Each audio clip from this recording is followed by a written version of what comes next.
की वाहिनी, संस्कृतियों की सरिता है गंगा।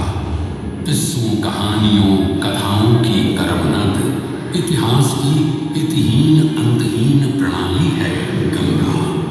भारत भूखंड को पोसने पालने दूध पिलाने वाली माँ है गंगा।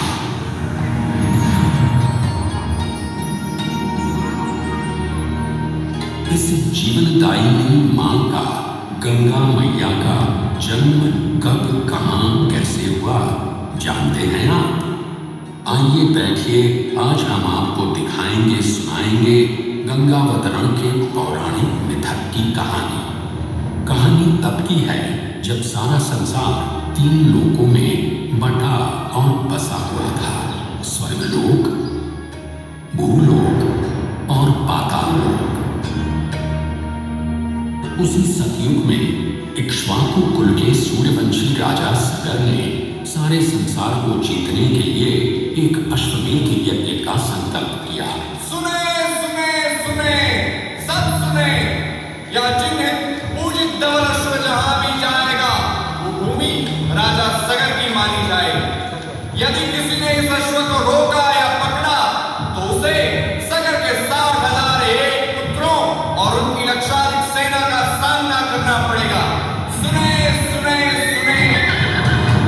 भूलोक में सगर का अश्व अजेय अपराजेय बढ़ता जा रहा था और स्वर्गलोक में बढ़ती जा रही थी देवेंद्र इंद्र की दुविधा। उन्हें लगा कि अगर सगर का प्रभाव बढ़ता रहा तो उनका इंद्रासन भी मिल सकता था। डर कर वो अश्व को रोकने की युक्ति लगाने लगे।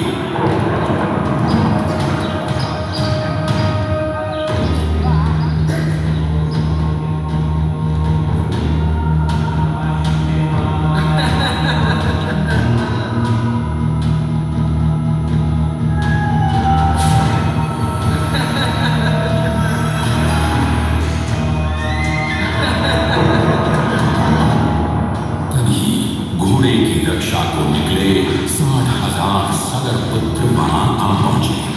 ऋषि कपिल के पास घोड़े को बंधा देख सगर पुत्रों ने ऋषि को घेर लिया। पापी, ढोंगी, छद्मी, हमारा अश्व चुराकर साधना का नाटक कर रहा है कपटी सन्यासी। अपना अश्व तो हम ऐसे ही ले सकते हैं, किंतु अश्वमेध का अश्व बांधने वाले को दंड देना हमारा धर्म है। आंखें खोल। वाचाल कुमारों, यदि कपिल ऋषि ने खोल दिया तो तपस की योगाग्नि से तुम सब हो जाओगे राख। सूर्य के वंशजों को आग से डराता है मूर्ख। अगर तूने तुरंत आंख न खोली तो अभी तेरा दम्भी सर तेरे धड़ से अलग करता हूं। घोड़ा छोड़।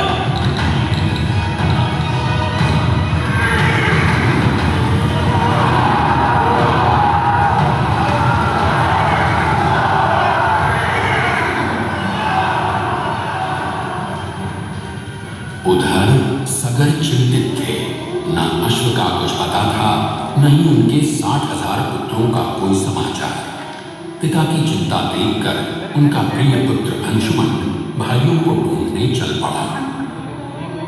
कपिल ऋषि ने आंख खोली तो सामने राजकुमार अंशुमन था। अंतर्यामी ऋषि सब समझ गए। उनसे सच जानकर अंशुमन टूट गया। अपने भाइयों की ओर से मैं आपसे क्षमा मांगता हूं, किंतु आपको ही उन्हें वापस जीवन दान देना होगा।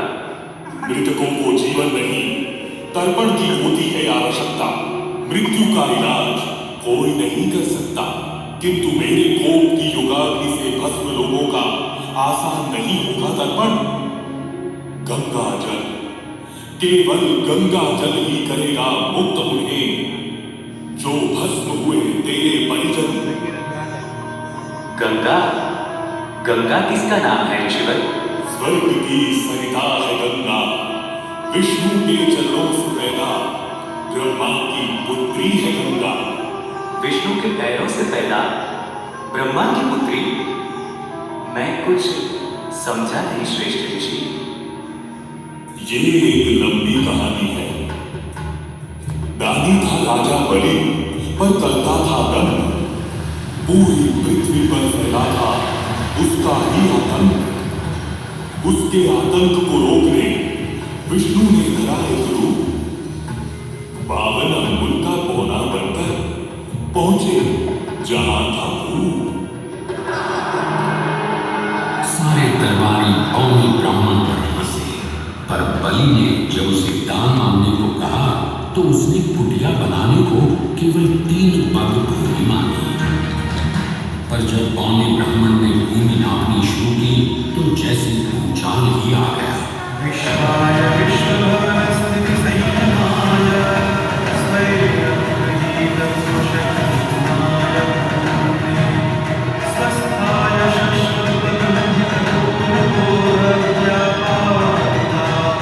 पौने ब्राह्मण ने पहले ही पग में सारी पृथ्वी नाप ली।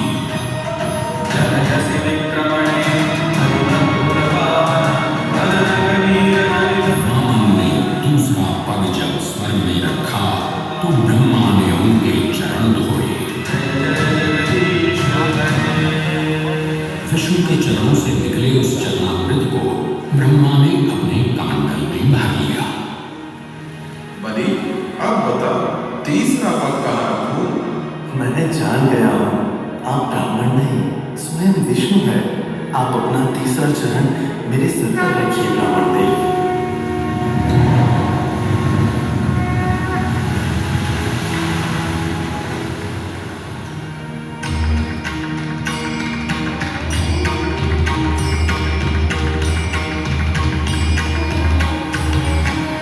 पवित्रा किंतु चंचला, आज से तू मेरी पुत्री और नाम तेरा गंगा।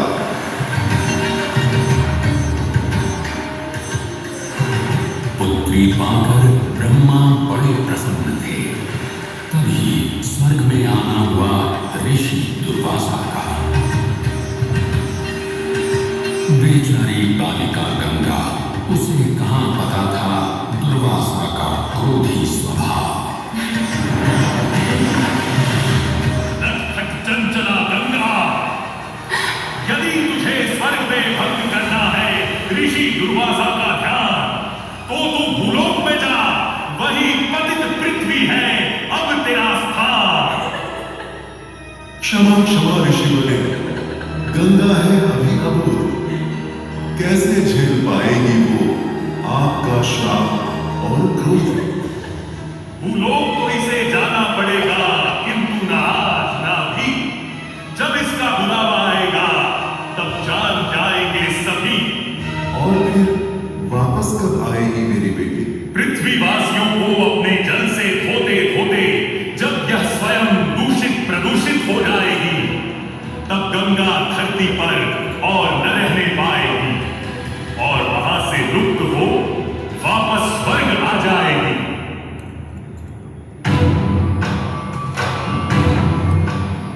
अंशुमन को अपने भाइयों के तर्पण के लिए गंगा को लाने का बहुत मन था, किंतु किसी को राजधर्म भी तो निभाना और राज भी चलाना था। देखते देखते 7 पीढ़ियां गुजर गई, पर 7 पुश्तों के बाद राजकुमार भगीरथ ने राजा बनने से साफ इनकार कर दिया।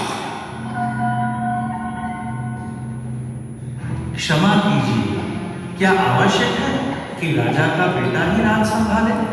मैं पहले तपस्या करके ब्रह्मा से गंगा को मांगकर पृथ्वी पर लाऊंगा और उसके पावन पवित्र जल से अपने 60,000 पूर्वजों का तर्पण करूंगा। भगीरथ दूर एक जंगल में समाधि लगाकर बैठ गए और ब्रह्मा का आह्वान करने लगे।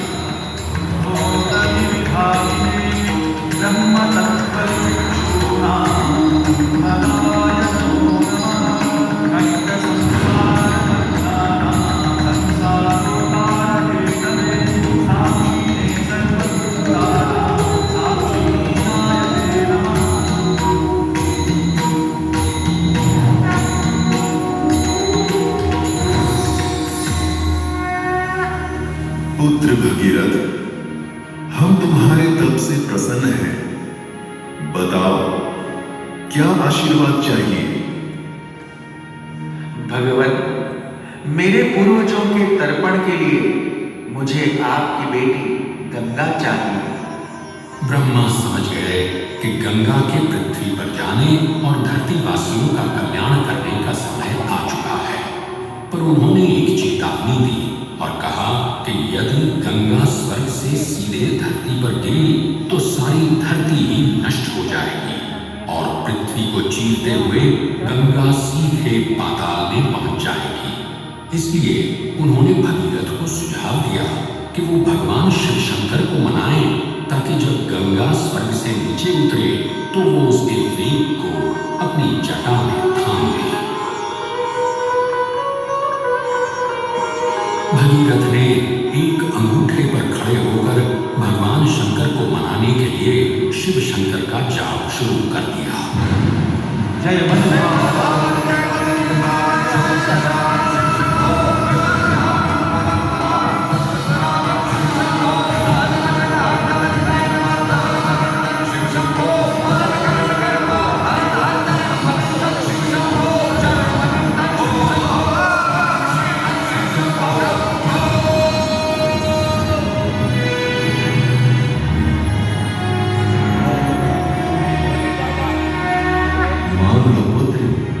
कोई भी वर मांग लो आज।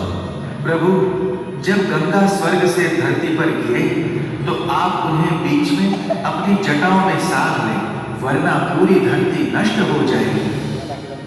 शिव तैयार है, आने दो गंगा को, आने दो।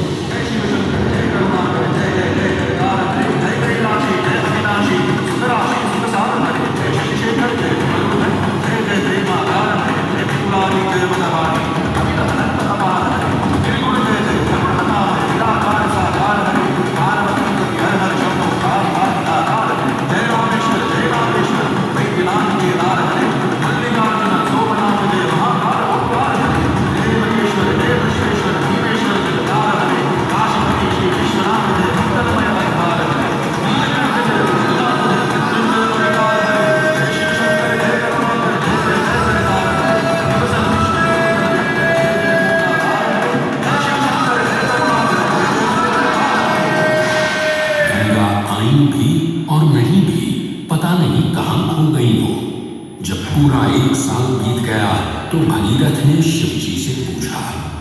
गंगाधर भोलेनाथ ने कहा कि गंगा उनकी जटाओं में ही भटक रही थी, पर फिर मुस्कुराते हुए उन्होंने गंगा को अपनी जटाओं से मुक्त कर दिया।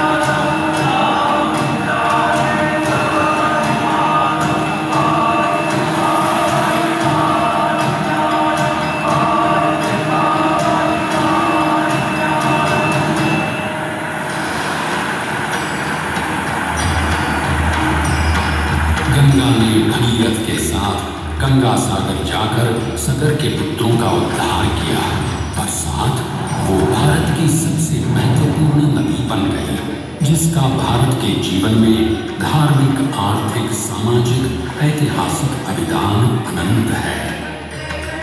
गंगा के 2500 किलोमीटर के सफर के बीचों बीच बसा है बनारस। यहाँ आकर गंगा भी दिशा भूलकर उत्तर वाहिनी हो जाती है, पर अक्सर पाठ बदलने वाली गंगा ने आज तक कभी बनारस का दामन नहीं छोड़ा है। यहाँ गंगा पर युगों से बनते संवरते बदलते घाटों की छटा बनारस को एक अलग ही रंगत देती है लबे गंगा पे कायम सदियों से ये पुरवकार, हर हकीकतमंद का ये शहर है दारो मदार। अनगिनत है रस यहाँ के, कैसे कीजिएगा शुमार। आइए एक बार काशी, गंगा की ये है पुकार।